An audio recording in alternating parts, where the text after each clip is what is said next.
Yeah, it's Monday. My God, I'm still on the weekend. Monday, January 26th, and the reason I'm a bit sad because it is the final stupidly small Summercast for the summer season. That means summer is officially over. I'm Stu Farrell, and that person moaning mournfully in the background is Lauren Clark. Hello, Lauren. Hi. That's what I do in most podcasts. Just moan mournfully. I thought you'd be pleased. End of summer. Well, it'd be good to get the team back. Some of our regular guests. I thought. I know, and then I'm about to give summer a kicking. Don't worry. Okay, yeah, no. And we can farewell the rotten curse on us that is the summer months. Of course, I don't think we can. No. By the calendar that most of you people follow, February is a summer month as well. It's a scorcher, as is known. Feb, isn't it? Well, you know what it is?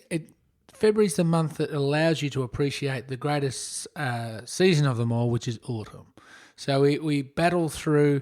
That's why they made it the shortest month. Like a lot of people don't know that they made February 28 days. Purely because it's there to beat you down, burn you, and baste you. Well, baste not so much. You baste yourself in the coconut oil. Ooh. And then into March, April, May. Man, I love you, autumn. Autumn, you're the best. So this is the final stupidly small Summercast for the season. And it's a bit of a turning point because it's our first one. Yep. And it's been fun nonetheless. Oh, yeah. I've enjoyed the little perky ones in the mornings. That sounds good, doesn't it? Hey, it's already reached the time of year where people are saying to each other, oh, I'm so busy, I'm so snowed under. I can't believe it's the year's already. Really? In January? And it's January. Somebody said that to me the other day, who I work with. Just thought, and I realised, like, when does that, because I think you and I agreed previously that period kind of happens around Easter, where the year feels like it's getting away from And when you. people start saying, where's it gone? It's Easter. Before you know it, it's going to be Christmas. Yeah, exactly. And now we're just in the period where people are going, can't believe there are hot cross buns in shops and stuff. That was happening just straight after Christmas, actually. People were having online petitions to boycott certain big grocery stores. Because they were doing it. Because they had the hot crossies out, which really, what's the difference between a hot cross bun and a fruit bun? Not a whole lot. It's just the symbolism of it, I suppose, and the cashing in. Symbolism being particularly important on a day like today, Stu Farrell. Well, for a lot of people, it's known as Australia Day here in our country. And for a lot of people, it is certainly not known as Australia Day. No. And it's a very divisive day in this country. It more so, I think with the passing of time, more and more people are starting to question the validity of it. And we aren't certainly going to do it on this podcast because we're taking right away from that one. Let's just step back because, let it be an Australia Day free zone. Yeah, that's a good idea. Okay, good. From now. Okay. But on Australia Day, a lot of people have barbecues. I'm going the food angle. Calm down. Yeah. I'll take that back. Yeah. On public holidays. Okay, good. A lot of people have barbecues. Yeah. And they butcher foods. Now, it's funny how that... Doesn't the butchering happen before the barbecue? Boom tish. I'm just asking. Yes, of course you are. Yeah. But it's... What do you mean they butcher foods? Well, they just ruin it. And this is you going to get cross to people doing something wrong. What are they? People aren't doing something wrong, but they are because... It's funny how you have people talking about how busy they are and how successful and how things are going well in life. I'm so successful. That's what you do in life. All the people at my work constantly say to me is, you've got a bit hello, it's January and I'm way too successful. Yeah. How can I be so successful at this point of the year? Oh, Lauren, it's nice to see you, but I'm far too successful. I must be going. Well, you are quite highfalutin and you've got a good job outside of this, cave that we enter into each morning. We then go off and do other stuff in life. Yeah, we do. Which we must. Yeah. Okay, our sponsorships, we cannot live on sponsorships alone, as they used to say in the old Bornhofen ad. Yeah. Now, what we do here... Yes. What we do here is... we do this, we go and do our jobs. Yeah. You speak to high-powered people, they talk about how busy they are. Yeah. I go off and speak to people. Yeah. And they talk about how food gets ruined. And I had a conversation with someone just the other day. And he'd gone and bought a beautiful croissant. A croissant is a French sweet bread. Oh, no, French, thanks. rolled. Not necessarily sweet, is it? Oh, It's a pastry. Well, a lot of butter. Buttery pastry. A bit of sugsy in the. It's because it's a certain type of pastry. Okay, Well, you're the not good using, ones you're are. not using your pie pastry. I had one of those, like, fluffy ones that you get in. Not fluffy, opposite, like pasty kind of. It's just basically bread pretending to be a Croissant that they sell in some cafes. Interesting, because then there's another place where I've been buying sourdough croissants, Oh, so good. which are amazing. They Have are a amazing. sturdier texture, Yeah. but lovely nonetheless. But we digress. Yes. So this person had bought the croissant, Croissant. Oui. and had jammed it full of ham and cheese and baked it. Now, I must say that putting ham and cheese in a croissant is an abuse of food. I The am ham, surprised to hear you cheese croissant, say that. It's like anything. Why do people take something beautiful?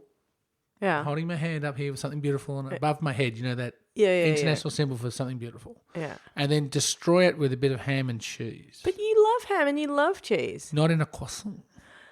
No, you can't just legislate that because Yes, I can. What if you put tomato in it? No, anything in it. So you have to have a croissant plain. Butter, put a bit of jam in if you like. Yeah. There's your croissant. I'm going to start saying that. Croissant. Croissant. Wow. Croissant. We are here, not in France. No, it's croissant. Anyway. Yeah. Why do humans insist on polluting purity and beauty? Dude, this is exactly Give me the an opposite. I'm excuse. really surprised. Are you saying they're reinventing the wheel and making the croissant better by adding a bit of I'm just really Safeway surprised ham, that you, yeah, who and coon quite cheese. enjoy spicing things up, mixing things up, Oh, yeah. you know, That's in me. terms of food, in terms of food, the way that you also are a big fan of ham and a big fan of cheese. Can I, before you go any further, that like we mentioned, I think it was last week. Yeah. The term behind closed doors. Yeah. Nothing good can come from that term behind closed doors. No. Nothing positive can be painted in a picture in any light. I cannot be painted in any positive light. Yeah. When you describe me as a person that's a fan of ham. Why not? Ham, I love ham. You love ham. You're a ham fan. Ham fan, You yes. are a ham fan. Ham fan, yes, all day long. But a fan of ham, you're not. Well, How a can fan you be a of ham ham makes me fan and not sound a like, fan of ham? Don't you think that makes you sound like just a weirdo? What, you think it's pervy or something? Oh, no, not pervy. Just Fan of ham or a ham fan? The ham fan's different. ham fan's not bad. Fan of ham, no good.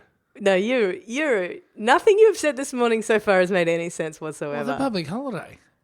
I don't understand. It's topsy-turvy. Who you We're supposed are. to be at work. We don't have to go to work. Today. Yeah, It's a that's public true. holiday. But yeah, It is so good why? having a public holiday this earlier in the year, isn't it? Yes, but we have too many of them. Yeah, and then public later in the holidays. year we get jealous We get of this our bulk former lot, selves. right? We get Yeah. Australia Day. There's the Easter break. Yeah. There's Labor Day. Labor Day.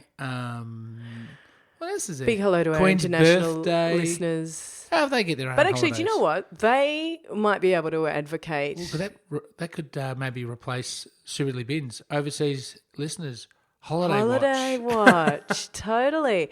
Well, I find that like in the second half of the year, I am jealous of my first half of year self for just cruising off a big summer holiday into a public holiday pretty quickly, and then another one pretty quickly after that, and then Easter. And then the second half of the year, come on, Cup Day. please, Cup Day. That's it, isn't it?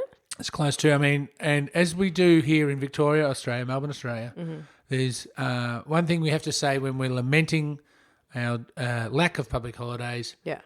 Blame Jeff Kennett. Oh, for sure. That's all you have to do. He took away the greatest of them all. Yeah. Show Day. He did too. Yeah.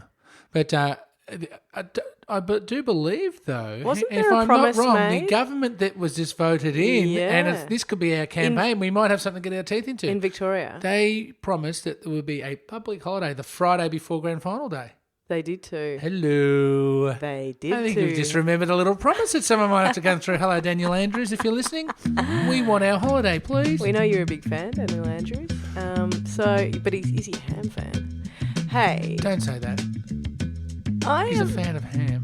I am. So, what if Oh no, I'm just so I am so confounded that you of all people don't like that particular bastardization of un croissant. Well, Lauren, we'll address this from tomorrow. You know why? That's it. We've run out of time. The Summercasts are over. I feel like we need to have some music and we need to all stand and ovate and stuff. Oh, there's a bit of funky bass playing in the background. That'll do. Quick Stupidly Bins to finish. Yes. The final Stupidly Bins, Lauren. It is the final Stupidly Bins because of our good friend Andrew. Ooh.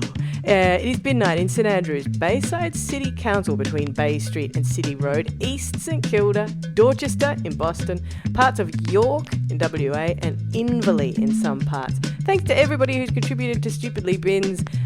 You're awesome. And thank you to everyone for sticking with us across summer. We'll be back tomorrow morning with The Real Deal.